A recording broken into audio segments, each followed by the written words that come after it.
Bien, entonces ahorita continuamos con la traducción. Bueno, entonces una vez que la cadena de ARN mensajero ya se encuentra en el citoplasma, ya salió al citoplasma, va a sufrir el proceso de traducción. Y entonces ese proceso de traducción es ir leyendo los codones, o sea, ir leyendo los nucleótidos de 3 en 3 y colocando el aminoácido que va en esa posición. Pongan sus micrófonos en off, por favor.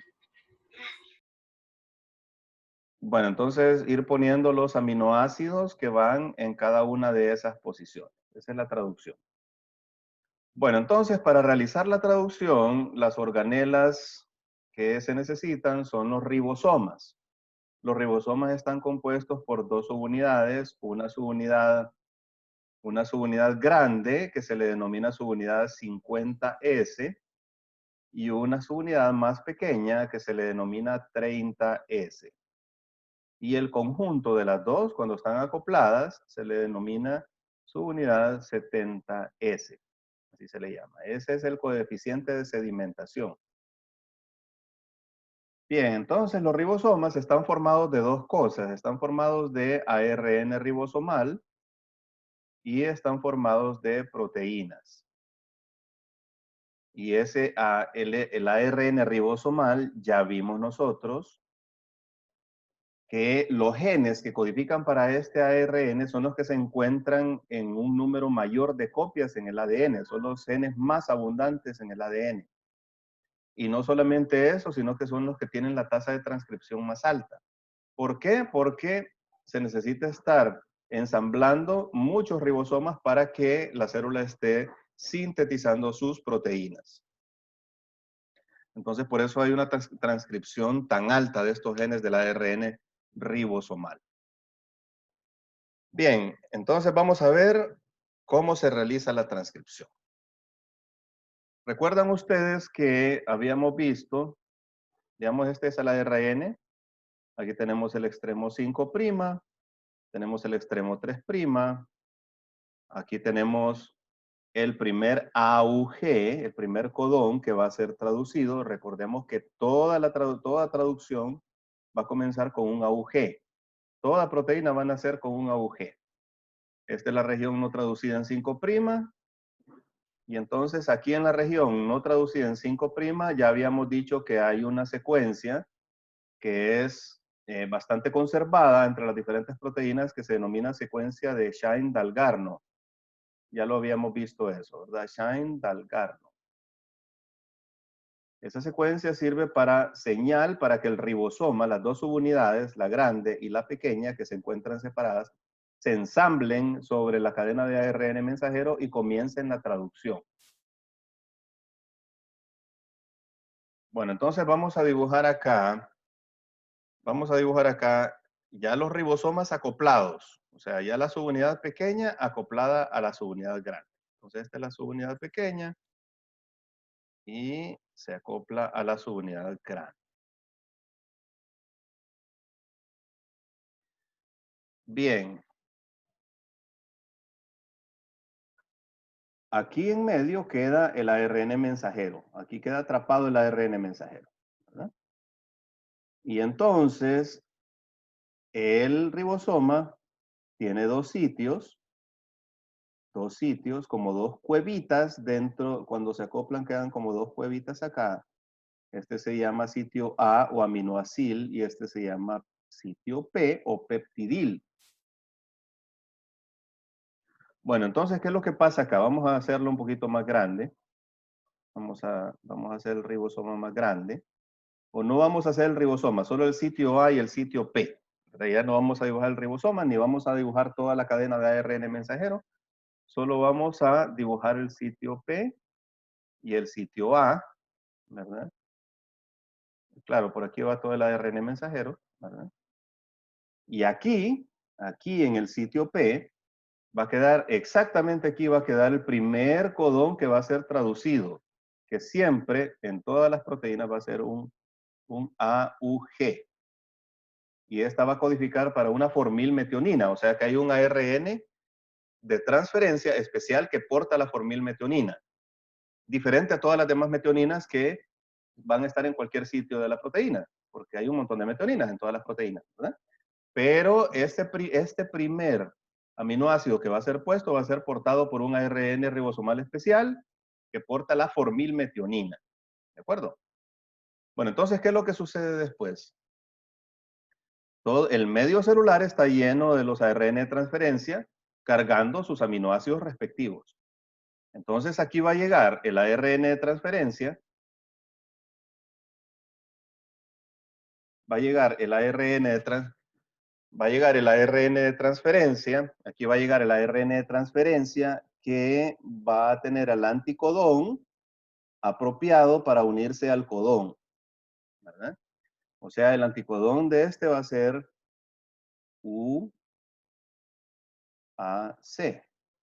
Este va a ser el anticodón y aquí va a portar la formilmetionina. Para que todo esto ocurra, para que se ensamblen los ribosomas, las dos unidades del ribosoma, sobre el ARN mensajero y comience la traducción y comience a pasar todo esto, se necesita un complejo enzimático. Ese complejo enzimático se llama...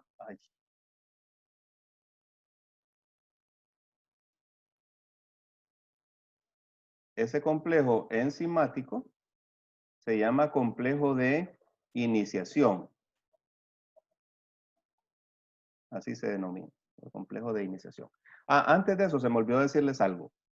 Digamos que aquí tenemos una cadena de ARN ribosomal, mensajero, perdón, y entonces esa cadena puede estar siendo traducida simultáneamente por varios ribosomas. Simultáneamente por varios ribosomas. 5', 3', y esta sería la dirección en que va siendo traducido, ¿verdad? Y aquí va saliendo una proteína, un polipéptido, aquí va saliendo otra cadena de polipéptidos, aquí va saliendo otra cadena de polipéptidos. Entonces puede estar siendo traducido por varios ribosomas simultáneamente. Entonces eso es importante y me había olvidado decir. Bueno, entonces la puesta de este primer aminoácido es determinada por ese complejo de iniciación. A partir de aquí ya deja de actuar el proceso, el complejo de iniciación y toma lugar otro complejo enzimático que se denomina complejo de elongación. Complejo de elongación. Bueno, entonces, ¿qué sucede después de esto? El ribosoma avanza un codón más y este codón con todo y su ARN de transferencia y la formilmetionina va a quedar en este sitio. Entonces va a quedar acá, AUG, aquí el ARN de transferencia, lo voy a dibujar como una pelotita con su formilmetionina y este sitio ya va a quedar listo para leer el segundo codón. Va a leer el segundo codón. Entonces, vamos a ver algún codón que les guste a ustedes. Digamos que el que sigue es el AAA. ¿Para qué codifica AAA? Miren en su tablita.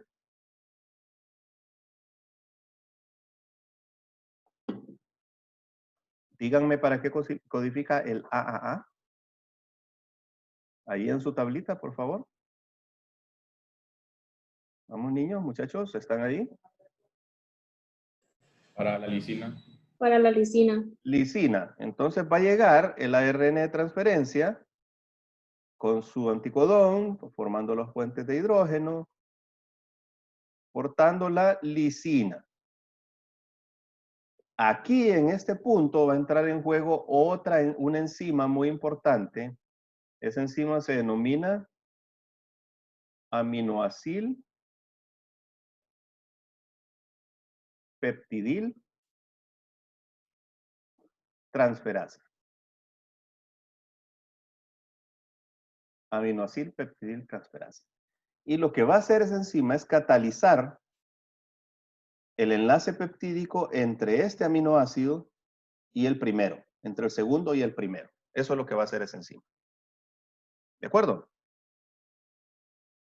Al catalizarse este enlace, entonces este aminoácido se desprende del ARN de transferencia y el ARN de transferencia abandona el ribosoma y se va, ¿verdad?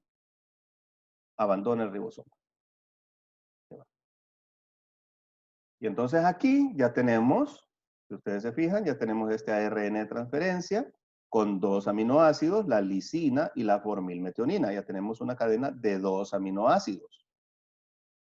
Bueno, después de que pasa eso, el ribosoma vuelve a avanzar 3 nucleótidos. Esto sale por acá y aquí va a quedar AAA con el ARN de transferencia, portando la lisina y este unido a la formilmetionina. Y en este sitio va a quedar listo para que se lea el siguiente codón. Digamos que ese siguiente codón es GGG. ¿Para qué codifica GGG? ¿Para qué codifica GGG? Díganme. Para la glicina. Gli con G, ¿verdad? Sí. Bueno, entonces va a llegar la ARN de transferencia con la glicina, va a llegar la enzima aminoacilpeptidil transferasa y va a catalizar el enlace peptídico entre este y este. Se va a desprender esto, va a salir por acá.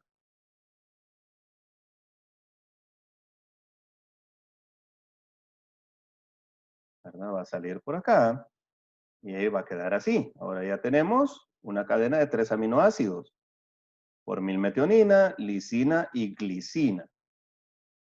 Y entonces, ¿qué pasa después? Se mueve 3 más, 3 nucleótidos más, o sea, un triplete más, ¿verdad? Se mueve un triplete más y ya queda listo el siguiente para ser leído.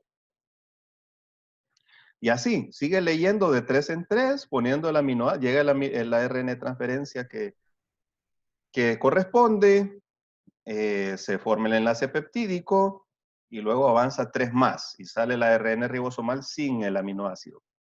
El ARN de transferencia sin el aminoácido, perdón. Y así, y así, y así, ¿verdad?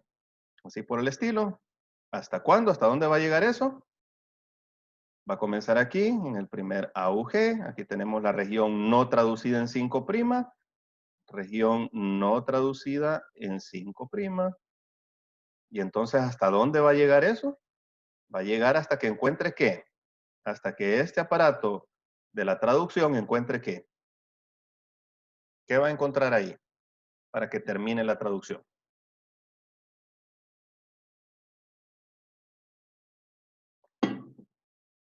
¿Dónde va a terminar la traducción? Vamos a ver, díganme. En RNT3. No, no va a terminar acá. Va a terminar en otro sitio. ¿Dónde? El stop. En el codón de stop, correcto. Entonces, cuando en el sitio, aquí en el sitio A, aquí, cuando quede un codón de stop, por ejemplo, UGA, ¿verdad? Y aquí ya está el último codón que se leyó con toda la cadena polipeptídica ya sintetizada. Y entonces llegó a un UGA, y ahí hay un UGA. Entonces aquí ya no hay ningún ARN de transferencia con un anticodón para UGA.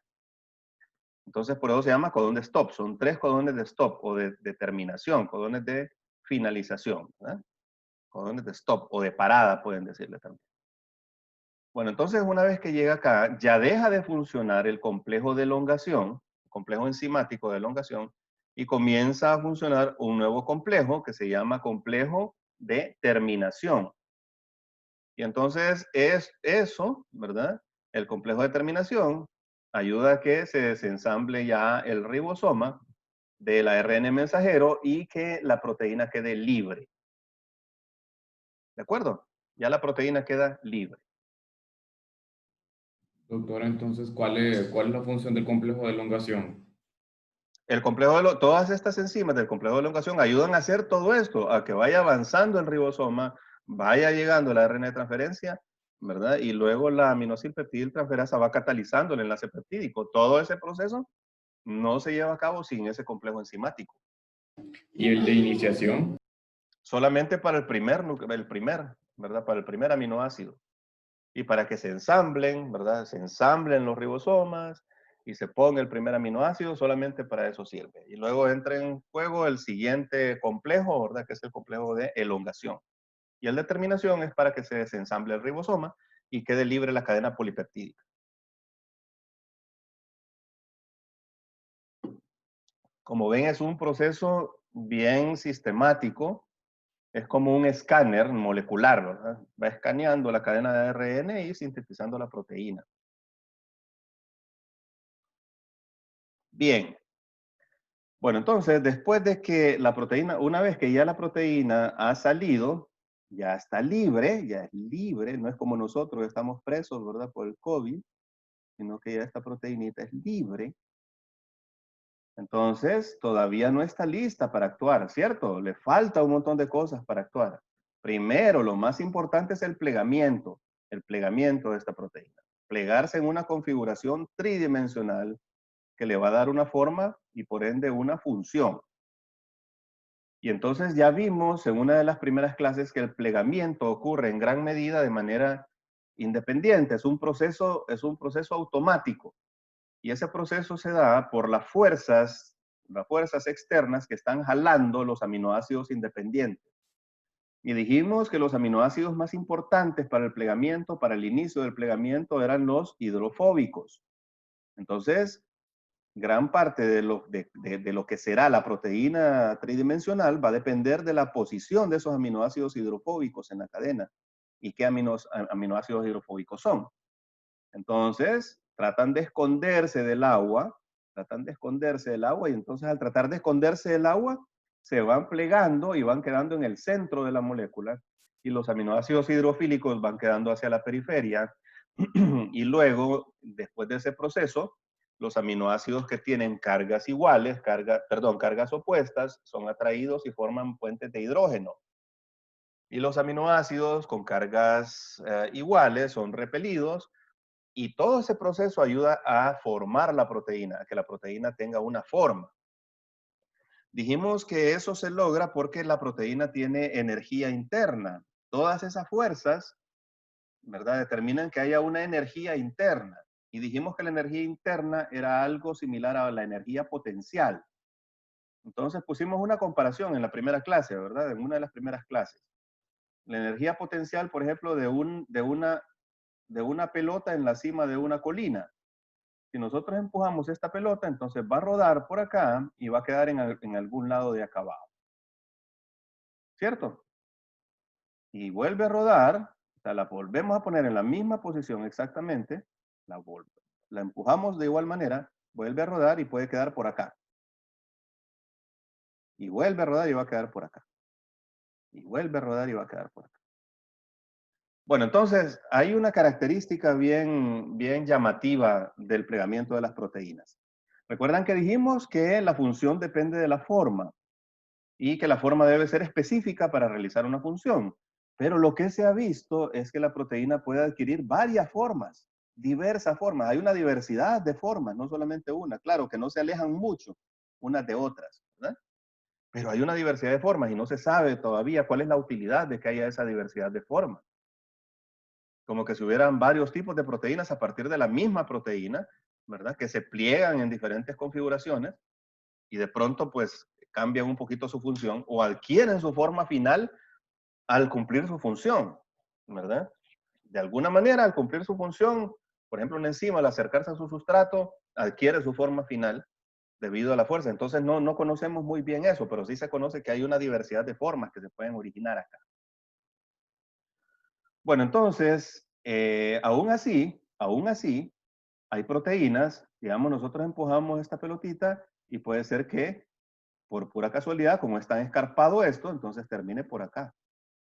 Puede ser que otra termine por acá, demasiado alejado. Entonces, estas van a estar mal plegadas, van a tener un mal plegamiento. Se han reconocido patologías, no recuerdo ninguna ahorita, pero sí hay patologías en las cuales hay mal plegamiento de las proteínas, ¿verdad?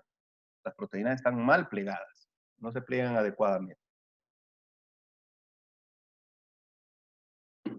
Bueno, entonces, a pesar de que el proceso es espontáneo, hay una familia de proteínas que ayudan al plegamiento, ayudan a que las proteínas que van naciendo se plieguen en sus mejores configuraciones posibles, y esas proteínas se denominan chaperonas. Así se llaman, las chaperonas. ¿Ah? Ayudan a que las otras proteínas se plieguen en sus mejores configuraciones posibles. Entonces son una especie de proteínas parteras, ¿verdad? Como que están parteando ahí las moléculas de proteína que van naciendo. ¿Estamos bien hasta ahí?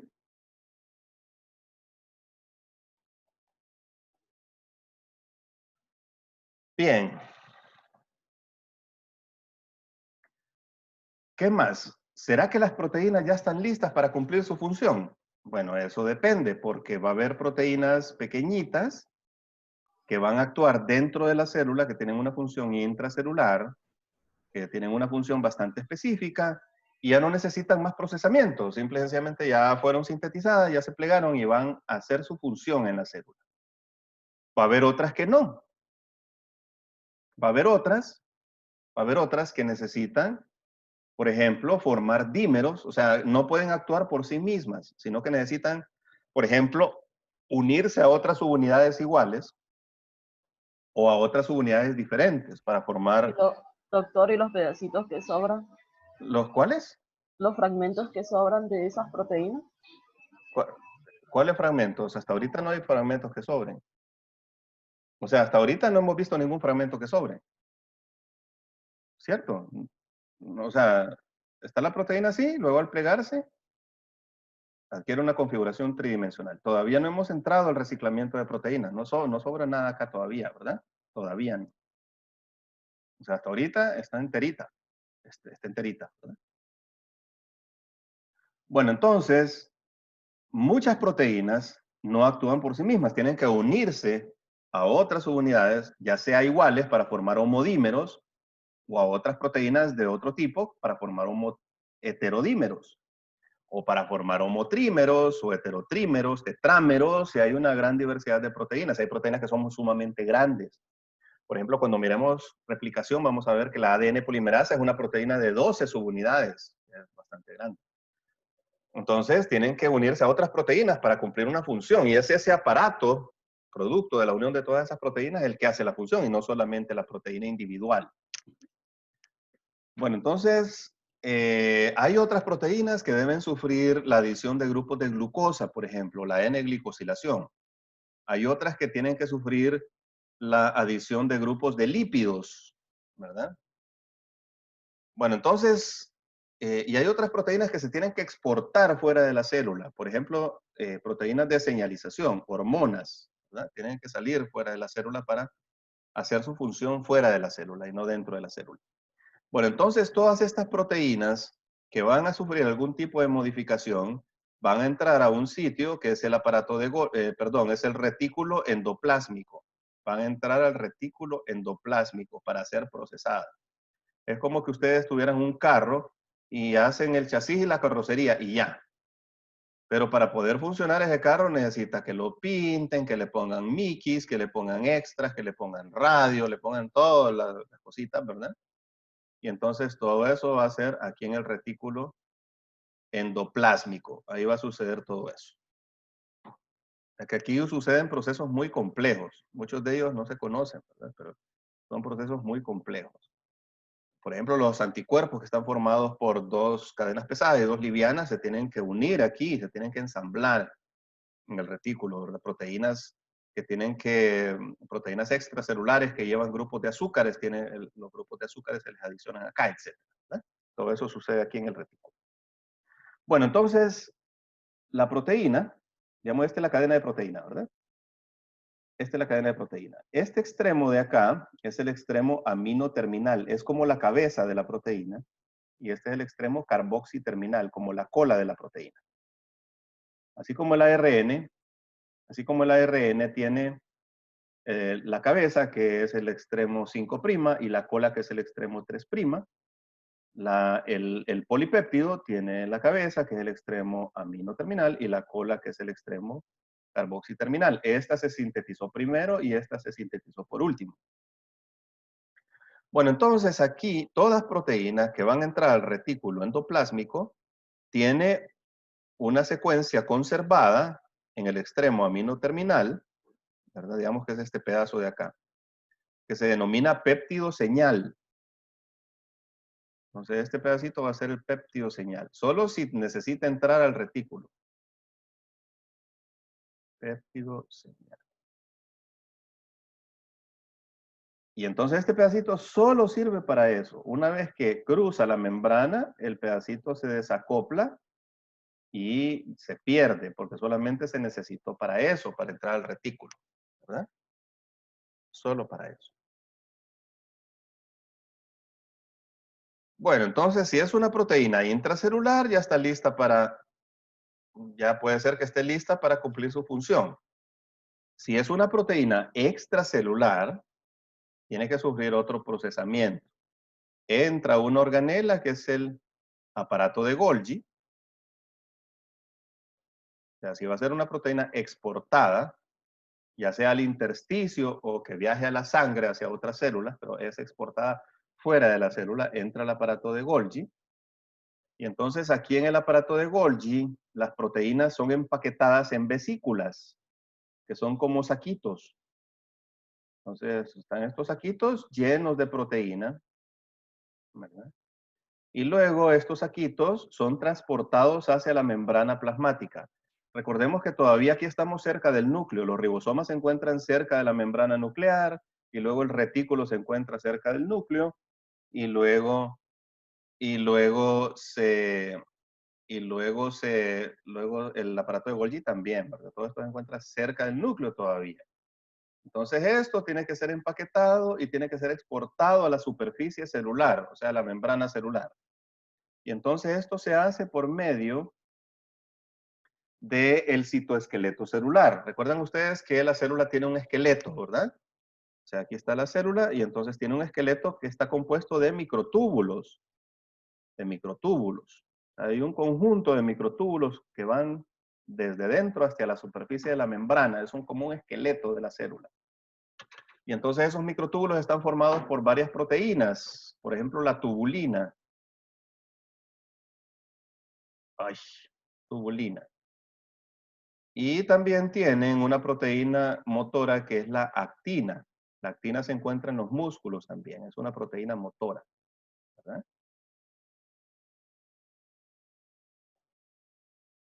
Bueno, entonces estas vesiculitas son transportadas a lo largo de los microtúbulos hasta la membrana celular. ¿Y quién las transporta?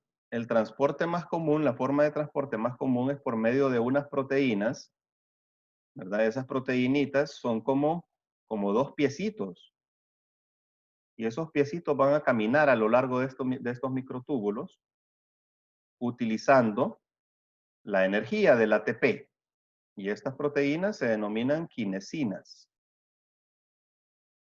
Son proteínas motoras, utilizan el ATP para caminar, para trasladarse a lo largo de los microtúbulos hasta llegar a la membrana celular. Y una vez que esas vesículas llegan a la membrana celular, son liberadas hacia el exterior por exocitosis. Entonces ahí, fuera de la célula, van a efectuar la función que sea, ¿verdad? La función que tenga.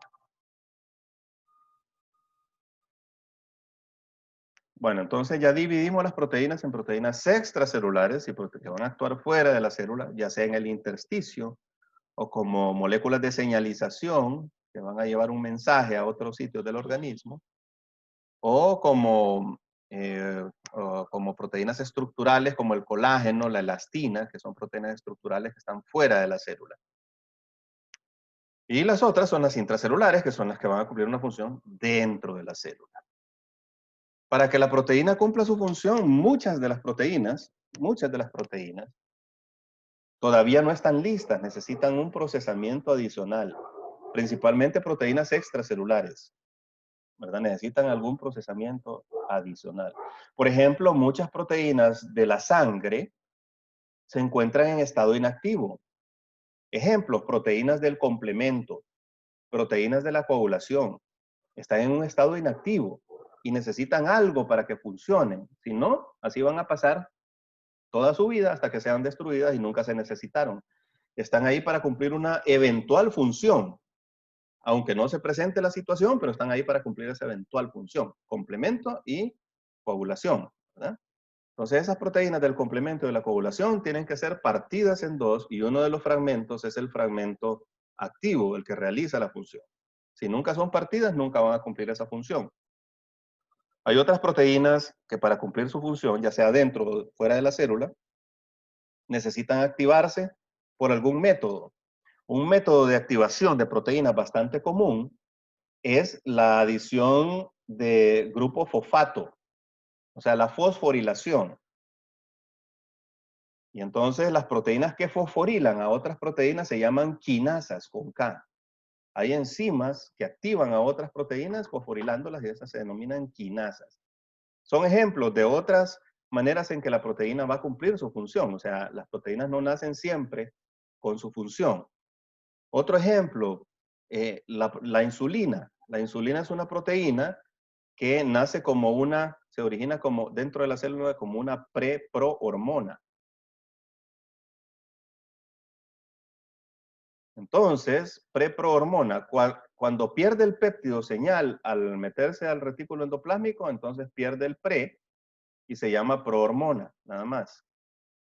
Y luego esa prohormona se parte en dos pedazos. Uno se llama péptido C, que no tiene una función, y la otra es la insulina. Entonces necesita partirse para cumplir su función. Insulina. Necesita partirse en dos pedazos para cumplir su función y ya es la hormona. Y entonces hay muchas hormonas que nacen como preprohormonas que necesitan partirse de alguna manera para cumplir su función. Vida media de las proteínas varía bastante. Hay proteínas con una vida media cortita, van a cumplir una función enzimática, por ejemplo, y luego van a ser destruidas por otra enzima que las destruye, que las cliva. Hay otras proteínas que van a ser longevas, que van a durar muchísimo tiempo. Por ejemplo, el colágeno es una proteína sumamente longeva y hay fibras de colágeno que duran hasta que nos morimos, ¿verdad? Que están ahí y no van a ser reciclados nunca. Entonces, ya vimos que hay variabilidad de proteínas en cuanto a función, en cuanto a forma, en cuanto a tamaño y en cuanto a vida media también. Pero al final, las proteínas todas se van arruinando. Más que todo las intracelulares. ¿Por qué? Porque dentro de las células se produce energía, se producen radicales libres, ¿verdad? Especies reactivas de oxígeno por la respiración celular en la mitocondria. Y entonces esas especies reactivas de oxígeno van a estar desnaturalizando las proteínas constantemente. Entonces las proteínas están como envejeciendo también. Todo envejece, ¿verdad? Porque la entropía lleva al envejecimiento.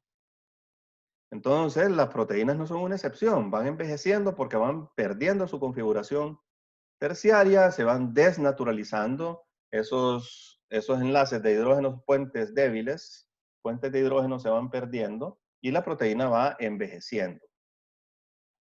De hecho, uno de los marcadores de envejecimiento o senescencia celular es la acumulación de proteínas envejecidas, de proteínas desnaturalizadas dentro de la célula, que no se han procesado, no se han reciclado y se han acumulado dentro de la célula.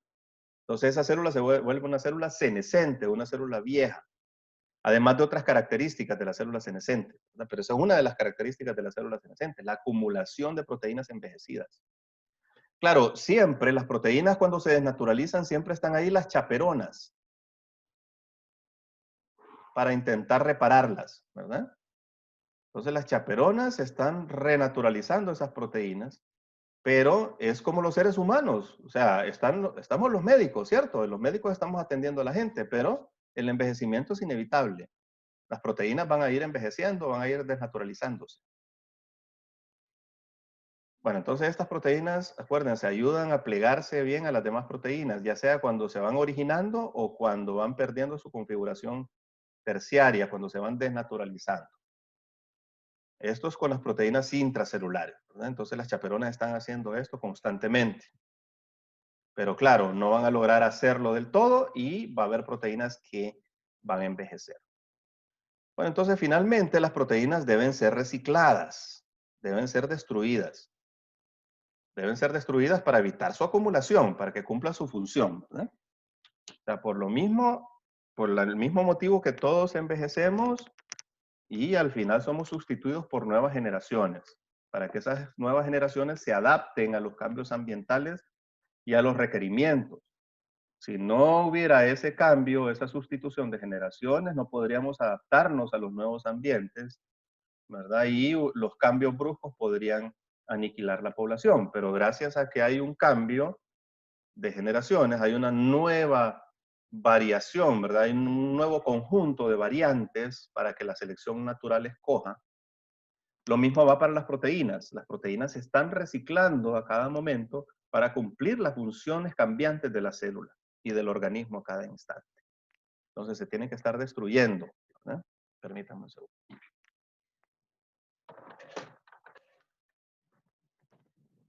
Bueno, entonces las proteínas tienen que estarse reciclando, ya sea porque envejecen o porque ya cumplieron su función. Hay dos maneras de reciclar proteínas. Las proteínas extracelulares y las proteínas intracelulares.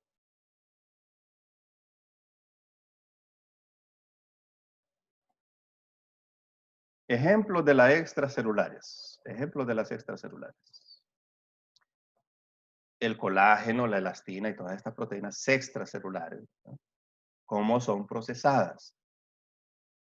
Bueno, las proteínas en primer lugar son degradadas espontáneamente, pueden ser degradadas espontáneamente por el mismo proceso de envejecimiento. Entonces pueden ser partidas y quedan restos de proteínas en el intersticio. Y entonces esos restos de proteínas son fagocitados por este señor que se parece a Mr. Pac-Man y que le vamos a poner por nombre macrófago. El macrófago se anda comiendo todos los desechos extracelulares. Todo se lo anda comiendo, ¿verdad? Anda limpiando, son células limpiadoras del medio extracelular. Y entonces estas células tienen unas organelas, que pongan ustedes que son como basureritos aquí, ¿verdad? Y esas organelas se denominan, ¿cómo se denominan? Vamos a ver. Las vacuolas, No, no, no, no, no. los que degradan, Empieza con L. los lisosomas.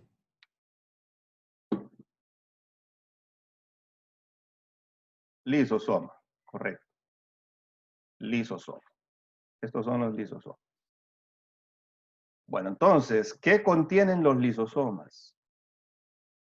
Los lisosomas contienen una gran cantidad de enzimas de diferente tipo. Estas enzimas digieren diversos compuestos que se dan en el medio extracelular. Por ejemplo, mucopolisacáridos. Mucopolisacáridos, ¿eh? Y también proteínas y otros compuestos. De hecho, si un niño sale con deficiencia de una de estas enzimas, digamos la enzima para degradar mucopolisacáridos, ¿eh? Entonces va a padecer de una enfermedad que se llama una enzima que es una mucopolisacaridasa. Entonces va a padecer de una enfermedad, ¿verdad?, que se llama mucopolisacaridosis. Y que hay varios tipos, según la enzima, porque son varias enzimas las que degradan mucopolisacáridos. Entonces son muy importantes estas enzimas dentro de los lisosomas. Entonces este señor anda limpiando y anda degradando todo, anda reciclando el medio extracelular. Y ahí hay un montón de cosas, ¿verdad? No solamente proteínas, desperdicios de proteínas, sino que un montón de cosas. Bueno, entonces estas proteínas acá, estas proteínas acá, son degradadas. Degradadas a sus compuestos básicos, que son los aminoácidos, ¿verdad? Porque contiene, o sea, estas enzimas contiene, aquí hay enzimas proteolíticas, o sea, proteasas, que parten los enlaces peptídicos, hidrolizan los enlaces peptídicos. Varios tipos de proteasas que hidrolizan diversas uniones entre aminoácidos.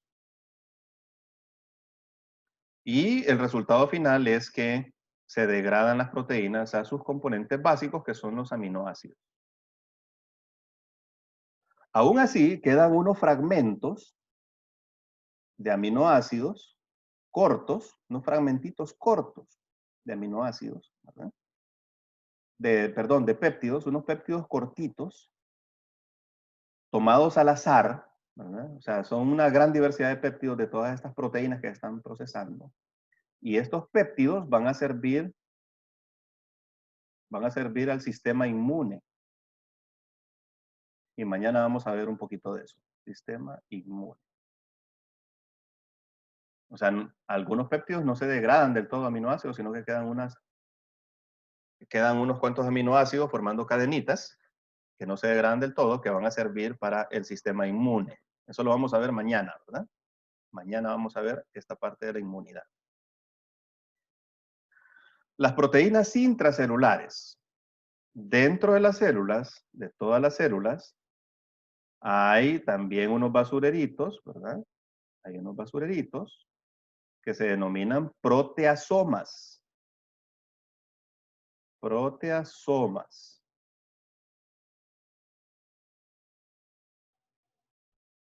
Bueno, las proteínas que están demasiado desnaturalizadas, que están demasiado dañadas, que tienen que ser recicladas ya, porque si no se van a acumular estas proteínas envejecidas en la célula y van a estorbar, y esa célula va a ser una célula senescente. Entonces estas proteínas desnaturalizadas se unen a otra proteína que se llama ubiquitina. Ubiquitina. Vamos a ponerle una diéresis ahí, ¿verdad? Para que suene qui como en inglés. Si no le ponemos la diéresis suena ubiquitina, ¿verdad? No sé cómo prefieren ustedes decirle, ¿verdad? Pero como es un anglicismo, algunos le dicen de una manera y otros le dicen de otra. Llamémosle ubiquitina, con Q y una diéresis, ¿verdad? Entonces, esta proteína envejecida, ya desnaturalizada, se une a la ubiquitina. Es como una señal, esta unión a la ubiquitina es una señal para que pueda entrar al proteasoma. Si no se une a la ubiquitina, no puede entrar al proteasoma. Bueno, entonces una vez dentro del proteasoma, esta moleculita de proteína es digerida por enzimas proteolíticas. Aquí también está lleno de enzimas proteolíticas, de proteasas. Y es degradado a sus componentes básicos, que son los aminoácidos. Pero al igual que en el lisosoma, también quedan unos fragmentos que no se terminan de degradar, quedan enteritos. También van a servir al sistema inmune.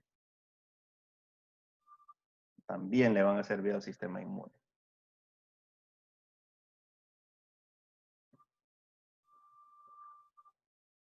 Y así es como termina la vida de las proteínas, ¿verdad? Entonces, como ustedes vieron, vimos desde la transcripción hasta que la proteína es reciclada, ¿verdad? Desde la transcripción, que es la copia de un ARN mensajero, los cambios post-transcripcionales, la traducción, los cambios post-traduccionales, cambios que tiene que sufrir la proteína para poder cumplir su función, hasta que finalmente la proteína es reciclada, ¿verdad? En uno de estos dos sistemas, o el sistema de lisosomas o el sistema de proteasomas. Y entonces, mañana vamos a ver para qué sirven estos pequeños péptidos que quedaron enteritos, ¿verdad? Quedaron algunos péptidos enteros, no se degradaron todos a aminoácidos. Y le van a servir al sistema inmune. Aún después de despedazada la proteína, ¿verdad? También le sirve de alimento a los gusanos. No, no es cierto, ¿verdad? Sino que sirve para el sistema inmune. Sigue siendo útil, ¿verdad? Sigue siendo útil ahora para el sistema inmune, estos pequeños fragmentos. Mañana vamos a ver cómo. Entonces, no sé si tienen alguna pregunta hasta ahora? ¿Tienen alguna pregunta? Doctor, Dígame. con las subunidades que había mencionado de los ribosomas, Sí. dijo que era la 30S y la otra es 40 o no. Es 30 y 50. Ajá. Ah, ok. Y Gracias. juntos forman la 70. 70. Ajá. 70. Así es. Bueno, entonces, si no hay más preguntas, vamos a ver.